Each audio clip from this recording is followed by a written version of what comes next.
stand this long table, I have 2 words for you people. Oh, Canada. What a great country this is. I've spent more time in Canada in the last 2 years than I have in my own country. Right.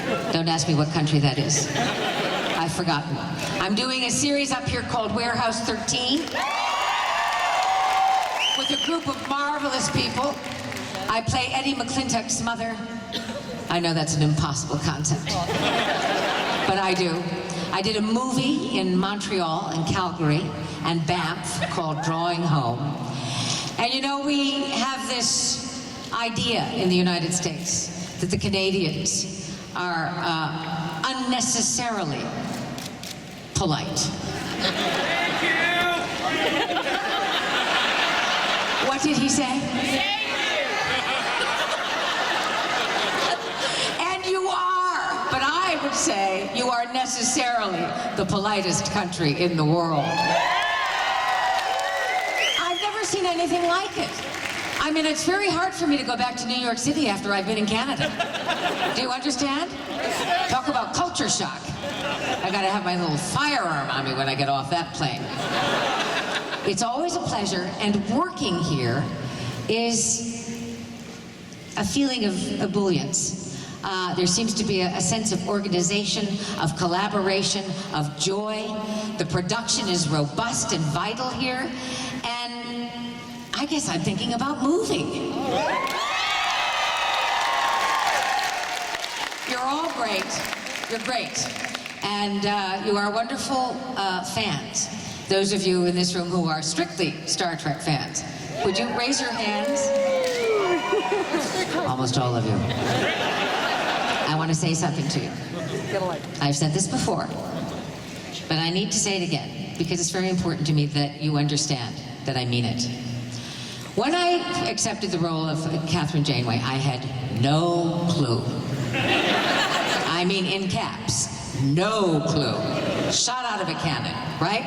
I didn't know about the phenomena, I didn't know what it meant, I didn't know what it would come to mean, and I certainly didn't understand the importance and significance of being the first female captain, because I had never watched Star Trek. Thank you. But I started. And in those 7 years, I learned very quickly that I was dealing with a group of fans, certainly unparalleled in my experience, and unprecedented in their intelligence, in their curiosity, and in their capacity for honesty. So it's the only fan base in the world that has truly earned its geekdom. You have elevated geek and nerd to the levels to which they should aspire, which is highly intellectual, deeply scientifically curious, and philosophically adroit. So I am very, very proud of this fan base. You have taught me a great deal about science and about imagination. So I'm here to thank you for all of your support. You're great. Being Captain Janeway has been marvelous. It's also been trying. You can imagine with what trepidation I walked onto that bridge the very first day, right? I know to many of you I look 7 feet tall, but I am in fact only 5'5". So they put me in 4-inch heels because all of those boys, all of those very bad boys, are very tall. So I felt like a little cartoon character. Red alert! Get my red alert! I mean, I've did for months. And it took me a long time to sort of just calm down and understand that what the demographic was interested in was the command. I had to go through all of the nonsense of my hair changes. Have you ever seen anything like it? Every time I see Patrick Stewart, I say, don't even ask me. The hair, the bosom, the boots, the voice. I mean, it was a constant examination of my gender until I finally marched into the producer's office and I said, you know, Rick Berman, you've got to stop this. If those people are examining my bosoms with the same intensity as you all are, It gives Star Trek a very bad name indeed. Right? Why don't you just let them learn to trust me, care about me, follow me? Let me become the captain I want to be. Let me endow Janeway with Mulgrew, Mulgrew with Janeway, and then we'll make a marriage that will last. Otherwise, you're looking at a divorce here. Leave me alone. I'm a girl. I know how to boss these big boys around. I'm the oldest of 8 in an Irish family. Right? Lending a whole new meaning to Red Alert. And slowly but surely they did. They let it go. And at that point, the alchemy did happen between Janeway and Mulgrew. And I owned her. And I had then 6 following ensuing seasons of great discovery. Often joy, but mostly a kind of deep and mysterious pride. Patrick Stewart met me the first week I was on the set, and he said, he came in to have a cup of coffee, and he was sort of leaning against the craft service table, watching me, you know. He has no problem with his hairdo. Watching me. And I came over, they gave me a 2-second break, and I came over and I said, tell me I'm gonna get through this thing. 7 years? How did you do it? He said, I'm going to tell you this once only. I can assure you that if you come in here and invest with 100% of your being, at the end of 7 years, you should be proudest of this than of all the body of your work put together. I said, thank you, Captain. And he was right.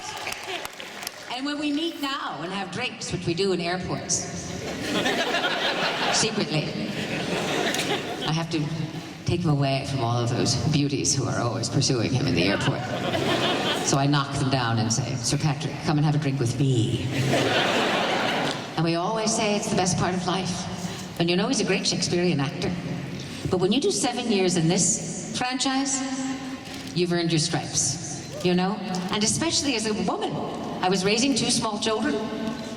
You know, these were 15, 16, 18-hour days for the first 2 seasons. That's a long, long week.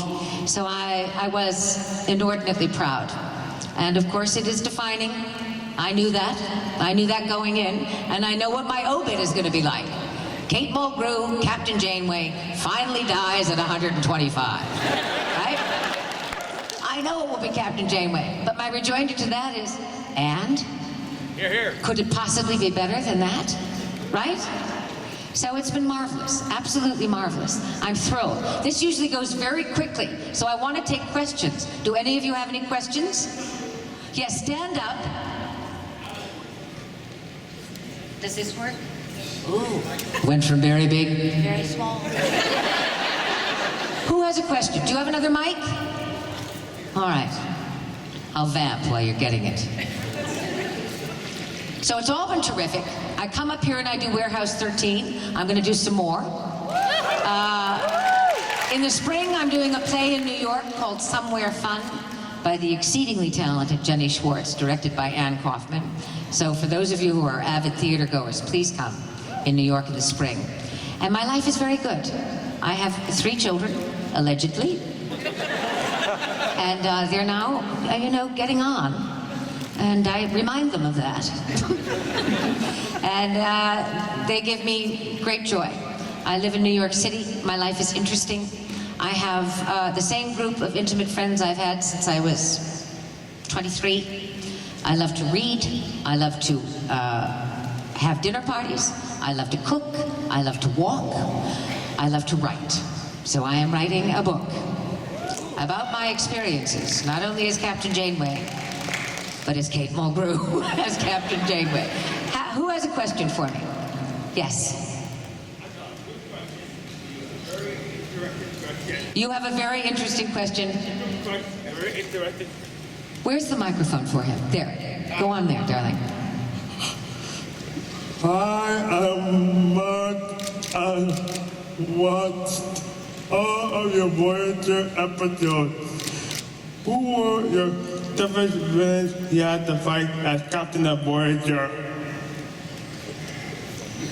What was my favorite episode? Is that what you're asking? Villains.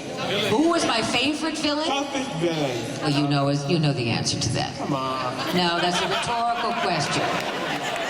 You know very well that she has funny things sticking out of her head. A skin-tight costume in which she looks great. She's the Borg Queen, and I had to take her down, dude. That's enough of that. Species 8472 was very annoying to me. But on a personal level, the Vidians scared me. Organ snatchers. I used to take that stuff home with me. I used to say to my children, eat it, or I'm saying the Vidians. Does that answer your question? Yep. Thank you. Good man. All right. Who else? Come on, darling. Put it out here more so people can come and ask questions and not feel that they can't. That was articulated poorly. Go on. I was wondering, what kind of pressures did you feel being the first captain in the Star Trek franchise, and how come you don't think there's many more And why don't I think female? what? There's many more female captains. I'm going to tell you, the answer to this is not going to resonate, but I'm going to be honest because I'm at an age where I can be, okay? It is physically and constitutionally so hard. That's why men have been captains. You stand on your feet for 18 hours a day, right? The technobabble I had to learn and retain for those 18 hours and do it again and again and again. Our makeup, our biological makeup does not lend itself to standing all of that time, right? Let alone marching, shaking, falling, phasering, whatever I was doing. So the physical constitution is first. The mental retention, right, is second. Very hard because it's not a jolly place. You come into work on that set, and you have to work. I mean, I got up at 4 o'clock in the morning. I drove myself. Nobody picked me up. I drove an hour to Paramount. I was in the chair at 5. I was on the set at 5:30, 5:45, and I was home at 10 at night. That's a long day. And you can't once flag, because if you do, everybody else will. The captain sets the tone. And it's bad enough I was surrounded by those big boys, you know. And they were all in bathrobes. The camera was on me. They were in robes, half naked, right? Spitballing each other. So that was difficult. I also knew I was being watched. As you know, the part originally went to the great French-Canadian actress, Geneviève Bujold. We're glad it was you. Thank you. Especially if that came from a Canadian. And especially if that came from a French Canadian. Anyway, she said after one day, I don't know what you're doing here. This is insane. How can you possibly work 18 hours? I have a son. I have to eat. I have to drink the wine. I have to say, you know. And she had her own way of delivering engage, which was engage. Which is a little tough in the Delta Quadrant, you know what I mean? So she very courageously left after one day. They came back right away after me and 2 other women, I think, and I think some men, a handful of men, because they were thinking to themselves, a woman is not going to take this job, not going to be able to last. She lasted one day and had to get home, right? So I accepted it. But I say to you without exaggeration, for the first full season, 30 men in suits walked into that soundstage every day, stood in front of me with their arms crossed, and just watched. Day in and day out. Not a barrel of laughs. Right? So it was overcoming all of that stuff, not Janeway herself. Although the technobabble was very tough, right? I didn't have a clue. I said, what am I talking about? Does anybody know what I'm talking about? And then somebody said, get the Okuda Bible, read Richard Feynman, and study Einstein. And do it all overnight and you'll be fine. And I did it all within the year, and I was fine. Because I understand that it's all rooted in truth. This is why I get so mad when people disdain Star Trek. What they're disdaining is their own ignorance. Do you know what I'm saying? Not disdaining. What they're pointing out is their own ignorance, because it's all grounded in science. That's the truth of it. That's why it's such a great thing and so wildly successful. These are people who understood what Einstein said when he said, I hope that this calculation is correct. But I'm saying, I hope. It's a leap of the scientific imagination. That's the essence of Star Trek and its beauty. Thank you for your question. Does that answer your question? Yes. I did wax on, didn't I? Thank you. Thank you. Thank you. Lovely lady. Come on up here. How are you, sir? My name is George. I am a fan. Hi, George. But I have some really big fans in the third row there. Stand up, big fans in the third row. And every night they watch Voyager on TV. Oh, guys, you're great. You're so great. So it's here. It airs here every night. On what channel? On what? Oh, on Space. Well, that makes sense, doesn't it? Okay. What's your question? I am a fan of Star Trek, but earlier when I was growing up in the 70s, my mother was a fan of a very little show that you did that followed, or basically kind of followed the footsteps of a famous detective called Columbo and Mrs. Columbo. Mrs. Columbo. And I was just wondering, what kind of criticisms did you have to face for the role, because it was really kind of disconnected from... Oh, do you think so? Let me tell you what it was. It was child labor. I was 2. I was 22 when I finished my little stint on Ryan's Hope, right? And the head of programming for NBC flew into New York, Fred Silverman, and he said, would you please have lunch with me at 30 Rock? And I did. And he said, we have designed a spin-off for you based on the wife of Columbo. I said, as I adjusted my braces and flipped my pigtails forward, Columbo? Peter Falk? The guy is 70 years old. This is sick. No, we believe at NBC, Miss Mulgrew, that you have great natural gravitas. I said, can't you see my braces? And we would like to offer you this series. So at first I said no, because I had been offered Desdemona on Broadway, and I said, I will consider it if you allow me to do my little Shakespearean run. And then they made me an offer I felt at 22 that I could not refuse. So I went out, but it didn't have a leg to stand on. If they'd done it just Kate Loves a Mystery, it probably would have worked. But Mrs. Columbo, how could you possibly do that? First of all, Peter Falk was so singularly great. And the beauty of Columbo was his isolated self, right? That we never saw her. The wonderful secret of it. And then there she is. She's 10 years old. She's got a big dog. She's in a funny raincoat. Oi, you know? No. But God bless them for trying. You know, programming at NBC. Does that answer your question? Thank you. I'm now in a clinical depression. Thank you. Next. Hello again. Hi. Bringing it back to Star Trek, my question for you is, what was the most memorable part of playing Captain Janeway, and what did you take away from playing Captain Janeway? I took enduring friendships away from playing Captain Janeway.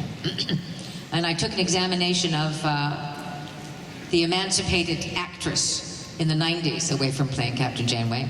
And I took a new and really extraordinary respect for science and women in science away from playing this role. That's true. I'll tell you this story. It's one of the things that will always be with me.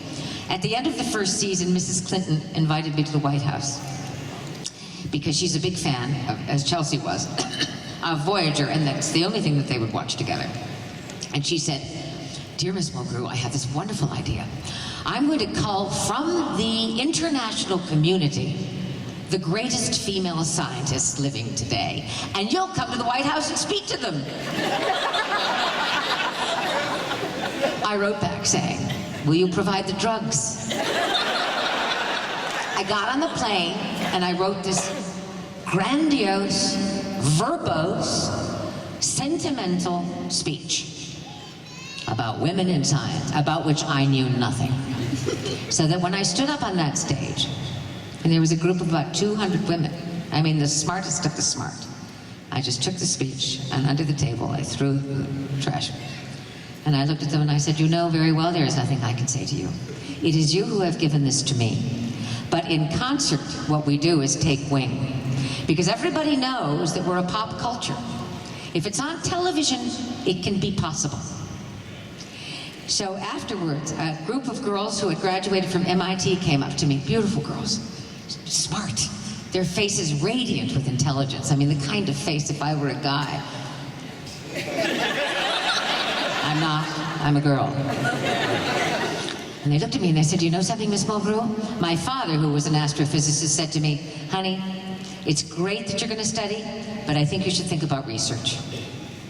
There's no place for women in the field. And then Star Trek Voyager came on. My father and I watched it. And she said, and now, Miss Mulgrew, I'm going to NASA. Thank you very much. So if you can have even one experience like that as an actress, extraordinary. So it was great. Did I answer your question? Yes, you did. All right, I'm a little loopy. I got up very early, went to bed very late. How are you? I'm not sure I approve of your colors. What's your question? Hi, my name is Ross, and I grew up on Star Trek. As you know, Star Trek covers many controversial issues, including, suicide, rape, racism, discrimination. I was wondering if there were any controversial issues you would have liked addressed that were not done in any of the series. Yes, homosexuality was not touched. And I felt strongly that it should be. Because race was, creed was, gender. But I think that we needed to have an absolutely outspoken homosexual in a position of command. And I fought for that. And I think that they just weren't ready. But they're ready now. It's coming around the corner. Just as it took them so long to put a lady in the seat. Do you know what I mean? It takes them a long time to catch the wave. But they are. So that, and I think I would have liked a further and deeper examination of Janeway's particular kind of loneliness. It's one thing to be a Picard or a Kirk in space, if you get my drift. So that they all came to me and they said, we think you should have an affair with Chakotay. I said, the first officer? The guy in the seat next to me? What the hell is going to happen to the ship? Who's going to run this thing, right? Talk about red alert. I said, absolutely not. Because I was sure, convinced that you, a young man, and you, all men would look at me as a woman of childbearing years having an affair with her first officer and say, she's a lousy leader. So I said, I'm not going to do this. I'm not going to do it. And there was a lot of, I got some bad feedback on that one, but I said, we'll have a hologram and I will design my own lover. And I did. Which said something very interesting about Janeway. I created a 5'3" Irishman. Anyway, does that answer your question? Or do you have another one? Oh, no. Okay, you're very nice, very, very good looking. Yes. Now, here's an example, ladies and gentlemen, of not only strange colors, but he's wearing camping shorts and neon sneakers. What's your question? Well, I'm actually a trained chemist, and someone decided it was a good idea. See what I mean? See what I mean, you guys? He's a brain chemist. Go on. And someone decided that it would be a good idea if I taught a course on leadership in Star Trek. And now I apologize if this is redundant, because you've done, anyway. No, what? Say it. You've done a lot, you've spoken about this a lot, but what's your opinion on Captain Janeway's leadership in her series? I'm a trained scientist, not an arts psychology person, and they've decided that I'm a good person to teach this course. So I was just wondering what your view... Yes, you are clearly a scientist. Yes, I'm... Because I'm not quite understanding this question. Captain Janeway was alone in the Delta Quadrant. Captain Janeway was alone in the Delta Quadrant. As a leader. This is true. As a leader. How... I missed the gas station. That is correct. How did that fact influence her leadership style? I had a complement of 165. What's your compliment? About 62. You have 62. So you realize that you're responsible for 165 lives. The Delta Quadrant is not charted. The likelihood of getting back in 75,000 light years is very slim. How do we survive? It's overwhelming. So the first thing I said to myself was, how do I keep the sense that I am overwhelmed in check and allow my humanity to come through, because it's the only thing that's going to allow us to survive. So I built on personal relationships. And that was my personal secret as Janeway. And I would suggest you do the same. However, as a scientist,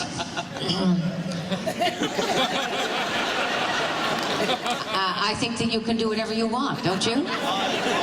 Is this what you wear to class? I do have the full set. Oh, you have the full, oh, you wear the full Star Trek uniform. Are you a good teacher? Well, the enrollment has gone from 30 to 60. Do you have and are you brilliant in your own opinion?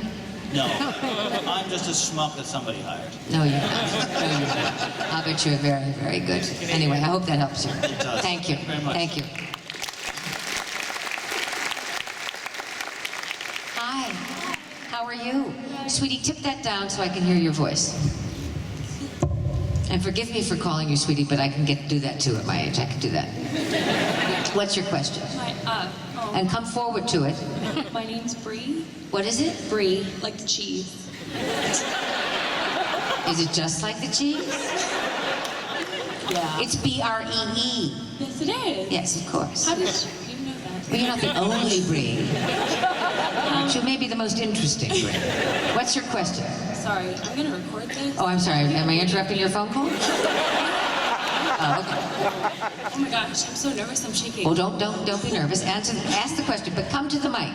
Okay. Oh, she's got so much going on here, ladies and gentlemen. She's got devices and she's got pads and somebody's on the. What's the question? The question was, actually, you kind of already sort of answered it, but I figured I waited in line. I better ask it. It was, Why don't you take a seat? What is it, sweetie? 7 years without a relationship and any kind of human contact except for, you know, Holograms. your hologram man. Holoprograms. And Jaffin at one point in time. But Who? it was Jaffin, right? The dude? Counterpoint. Yeah. Divide. I said we need to do counterpoint parts 2, 3, 4. What a doll was he, right? Wasn't that a good one? Yeah. Do I love him? Do I hate him? Do I love him? Do I hate him? I You said, loved who him. cares? Just keep going. How was it to be without a man for 7 years? If you could rewrite it, would you If I put could yourself rewrite it? with somebody else? Or with somebody, eventually?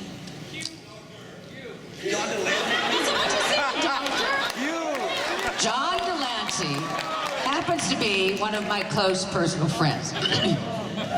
And I can assure you, he would not be my choice for 7 years in the captain's quarters. Remember the scene in the bathtub? Yeah. I was supposed to be alone in the bathtub. The next thing I know, he's in the tub, he's got my shower cap on, he's got the bubbles going. That's exactly my point about men in space. No, I would not take a lover. No. No.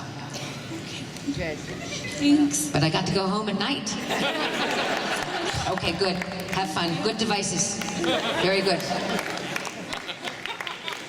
Come. Hi. Hi, my name's Lots Gil. of handsome guys here today. My eye just fell on a man with a very white face and a green bow tie. As I said that, you two are unique in every way. What is your question? Well, my first question was Mrs. Colombo, but we touched on that. We touched. I'd have to say, you know, you didn't promote Harry Kim above Ensign the entire trip. I didn't promote Harry Kim. Yeah. Why do you think I didn't? Why do you think I didn't promote Ensign Kim? He kept screwing up, but Hard to tear him away from the roulette table, you know what I'm talking about? Somebody has to always be the ensign. That's just the way it goes. I was busy promoting everybody. I promoted myself, right? excellent. One thing I was going to ask you to talk about, any fun stuff on set, pranks, jokesters? I know, you're a guy. Robert Duncan. You're like in your mid-20s, aren't you? Yeah. Because you want to know about fun stuff with the guys. Guys think other guys are funny. especially at 3 o'clock in the morning. But 42-year-old women with small children at home don't really think that stuff is funny. So the humor was usually sort of one-sided, but they enjoyed themselves enormously. Thank you. Good. There's a naked woman coming up here. Okay, guys, stand up. Get those cameras. You're almost Starkers. Look at that. What are you? Do you remember Dragon Age? Are you Flemeth? No, I'm Morgan, her daughter. Oh, why can't you be Flemeth? Because this Very way I get to have- attractive. This way I get to have Oh, a you're the picture taken with daughter. Mom. Isn't that a good one? Dragon Age is good, isn't it? Yeah. You look good. Morgan, very good. But I wanted to know if you could talk about, well, Janeway was one of my favorite characters. She had such pathos, such emotion. She was the kind Thank of you. person you'd want to be your mom or you'd want to grow up to be. It was amazing. But you also did Cove on NTSF SD SUV. I'm still doing her. I know, and she's one of my other favorite things. She's a whack job. Isn't she? And you do it so well. I'm gonna get down and get freaky.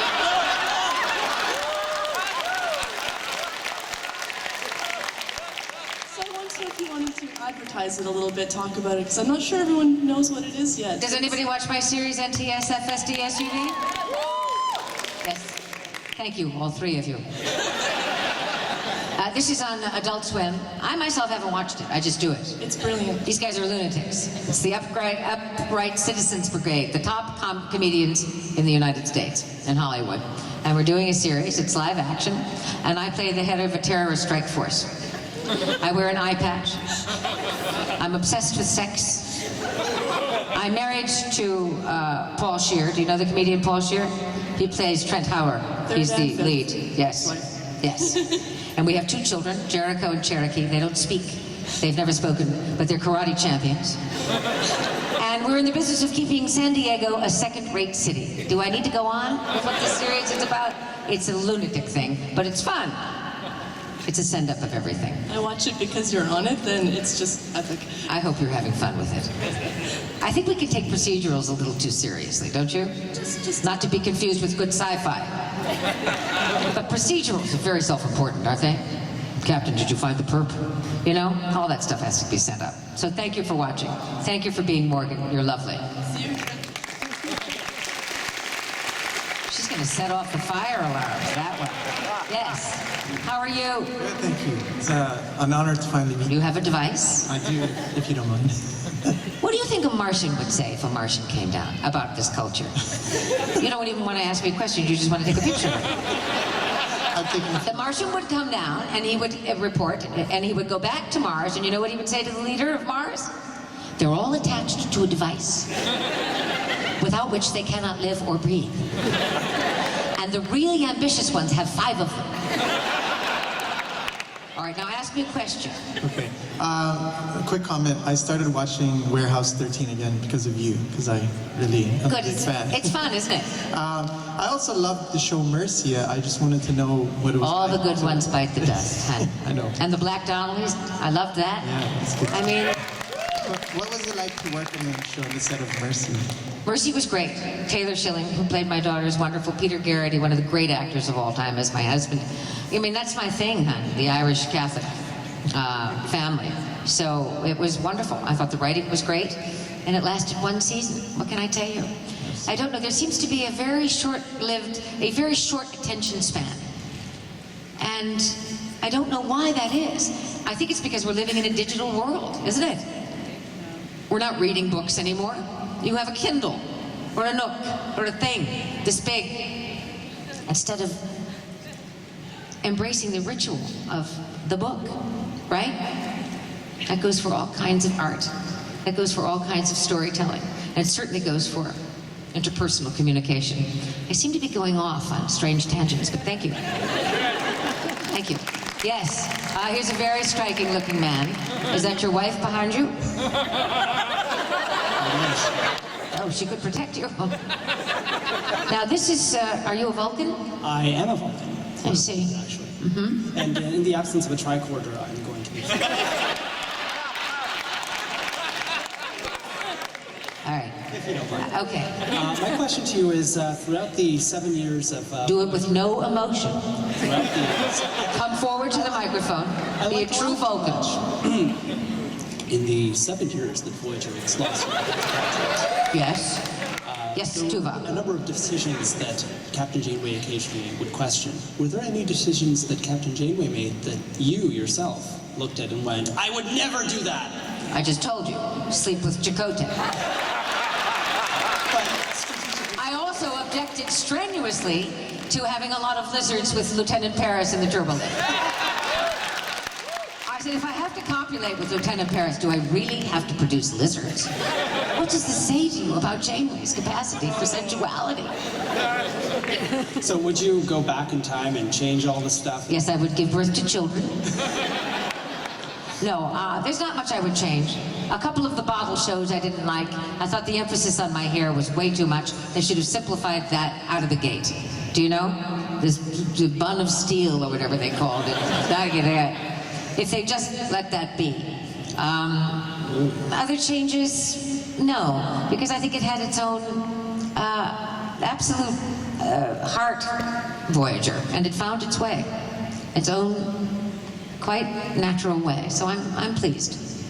I could picket it forever. Do you know? But there's no point in that. No, I did my level best. I really did. Fair enough. Is that device? Say goodbye to that device. Goodbye, device. Thank you. Thank you for your time. Thank you. All right. Yes, but you got a little emotional. Hi, what are you? You're an astronaut. I'm part of my Commander Shepard costume, a very strong female character. But I wouldn't be surprised if... Before she goes on, let us just have one moment where we recognize in absentia and in memoriam the great Sally Ride. I want to tell you a little story about this marvelous woman.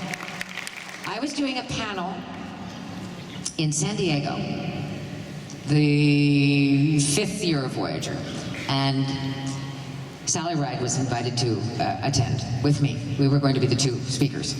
So I got on the stage, I started to talk. 10 minutes, 15, 20, 25. Okay, watch. Suddenly she came rushing on the stage. She was dripping wet because it was pouring rain outside. I said, Sally, where have you been? She said, I drove, I'm afraid to fly. I said, you are? She said, yes, won't take a commercial flight. Isn't it fantastic? Anyway, what's your question? I got interested in your performance. Come to the mic. I got interested in your performance through Voyager, and then I found out you did a lot of theater, to which I read a lot of your reviews on, well, originally through magazines and then finally online. Would you care to maybe just speak a little to your theatrical experience? Well, and how you brought from that to Voyager and Janeway. All the Star Trek captains are theatrically trained, and we're all actually Shakespearean in our conservatory training. Because to be a Starfleet captain, you have to have something that's very big.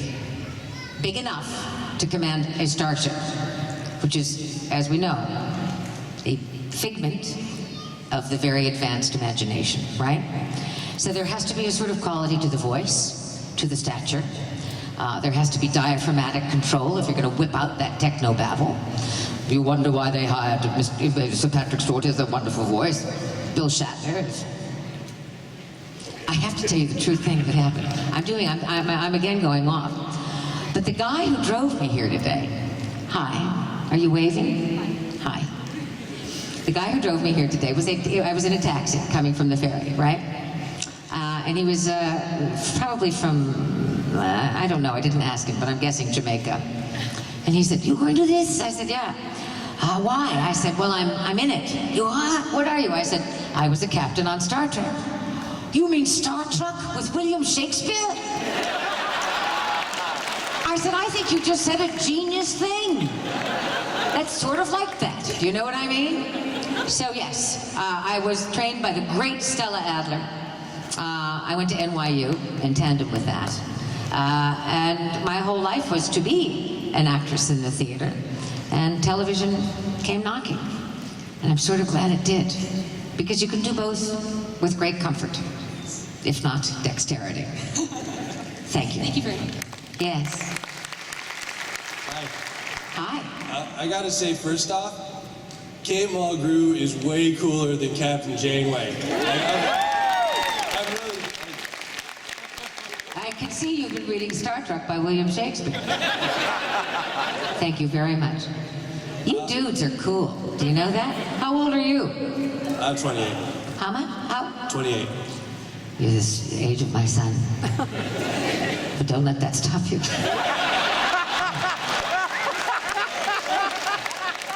Come on. Come to the mic. Come to the mic. Yes, that's good. Pick it up. I don't even know what to do now. Oh, yes, you do.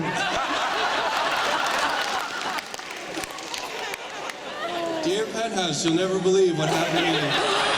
Who went there? I didn't go there. The man went there. What is your question? I just got into TV. I just started working in TV. You just got into TV? No, I I'll just bet you started get into a lot of things. Yes. I just started working in TV. Working? Yes, working. What do you do in TV? I'm the production coordinator on, production secretary on Undercover Boss Canada. Are you a secretary or a coordinator? Kind of both. You're kind of both. I do it. I answer the phones and then I do whatever else they tell me to do. I'm sure you do. By the way, Okay. premiering September 6th on the Women's Television Network. Don't miss it. You're a charmer. I want to eventually do scripted drama. Do you have any advice about how to work with actors? Actors? Yeah. Or actresses? Both. Yes. You must be overwhelmingly flattering to the point where you really, sort of want to secretly throw up. But the more you flatter an actor, the more the actor is going to be inclined to be ambitious on your behalf. That's the extent of my advice on that one. And you just keep going the way you're going, pal, because you're going the right way. Thank you so much. Okay. Good luck. And they all have sneakers, They've all got those sneakers. Those sneakers are code for something. What's your question? Hi, how's it going? Good. How's it going with Is this you? too close? I don't have a device on me, so... You don't have a device. Just person to I will person. forgive you. But I see the devices coming up behind you.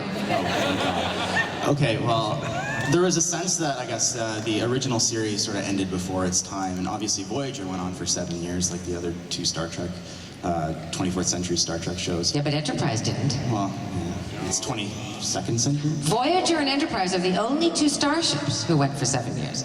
Deep Space Nine was a space station. Yeah, that's true. Hey, Yeah. you know what I'm talking about? You know this better than I do. Okay. But I was going to ask, did you feel like, as an actress, I'm really glad I didn't call you actor, as an actress, did you feel like you sort of accomplished all you wanted to do with Janeway? I mean, you said that, you wanted to sort of explore her loneliness a bit more. Anything else like that you... Her loneliness, her humanity. Da Vinci, Leonardo da Vinci, that was my idea. And I wish that there had been more of an exploration of Janeway's many-faceted personality. I mean, she was either a scientist, or she was a captain, or she was this. And I think that she was, a complex woman. And I think that the next Star Trek should try to do that. That's really uncharted territory, the complexity of the captain. Because I think to want to be a captain is not unlike wanting to be a very good actress. It's complicated. Absolutely. So that's what I think they should do. And thank you for knowing that actress is preferable to those of us who are over 20 to actor. Keep that in mind. Okay. You're very eloquent and well-spoken. Thank you. Thank you. So are you. Hi. Hi. What's behind your back? Just a camera. Device. Whatever. What's your question, darling? Okay. And I like that your shirt matches your ties on your shoes. Thank you. Did you think about that this morning? Actually, I was just thinking about putting on my hoodie, which is just sitting under my seat. It's for Commander Shepard, who you previously saw. Anyway. Okay, what's your question? Okay. Now you're scaring me. Okay. What's your question? Because 7 of 9 has to come up here and ask me a question. Okay, I want to ask, are you coming back for future Dragon Age games? Because you're going to produce more than just 3. I should hope so. Flemeth is a great character, isn't he? Wild, mysterious, dangerous. Did they tell you what Flemeth was?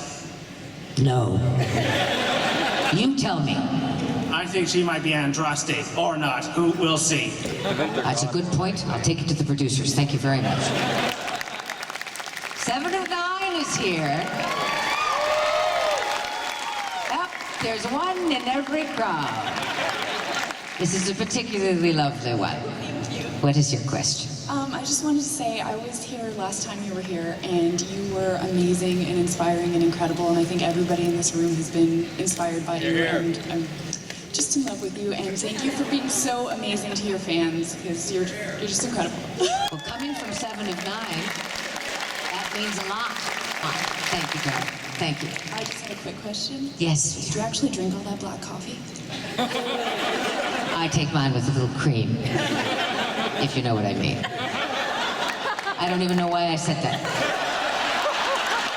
But I know this. You're a great group. They're telling me to wrap it up, right? Or do I not have to wrap it up? Are you saying yes, please wrap it up? No. Does that answer your question? Thank you, ma'am. Thank you. Very pretty. How do you guys get through the expo? 4 days of looking at these bods, right? I mean, these women are gorgeous. And look at this one with little ears. What are you? Oh, you're a peachaboo or something. I can't keep it all straight. What's your question, darling? Hi. Hi. I just wanted to say that I love you from Voyager, and I find it very comforting watching you on TV every day almost. And I just wanted to know if you had any particular sentimental memories from your time there, or any particular mementos that you might have taken with you. I do. I have 2. And they're both tough ones. They're poignant. So bear with me, and then we will wrap this up. My mother was diagnosed with Alzheimer's in the last season of Voyager. And if you will recall, in Endgame, I have to say goodbye to Tuvok, who is suffering from senile dementia / Alzheimer's. And in the scene, I remember thinking, I'm just going to give it to him. I'm going to give him the 7 years of everything that I felt and experienced. And I'm going to give this to my mother, and I'm going to give this to the women, and I'm going to give Janeway's heart completely to this scene. And I remember that he looked at me, Tim Russ, as we did that scene. And the struggle was so great for both of us that the tears were just sliding down our cheeks while we had to maintain the discipline. Because the feeling was, that's just the way life is. That your great friend, who is a Vulcan, is going to die not knowing who he is. And this must be given back. So that was a great thing. And the last day, the entire cast was released, and I was held for a week for pickups, just captain pickups. And meanwhile, they're picking up consoles, and they're getting rid of this, and that backdrop is going. And they had my captain's chair and part of the bridge, and they shot, a week of just close-ups, right? And finally it was, well, Kate, thank you very much for 7 years. That's a wrap. And I stood up, and a guy came, a crew guy came, a technician, and unscrewed my chair and carried it away, right? I'm standing now on a barren bridge, which for 7 years has been my womb, right? The chairs are gone. I thought, what the hell? And I turned, and in the doorway between the briefing room and the bridge was a shadow, a silhouette. And who do you think it was? It was my darling Robert Picardo. And he came forward, and he held out his arms, and he said, congratulations, Captain. Now let's go have a bottle of champagne. And that is the story of a great series, a great friendship. And the other story is a great fan base, and that's you all. Thank you very, very much. Thank you.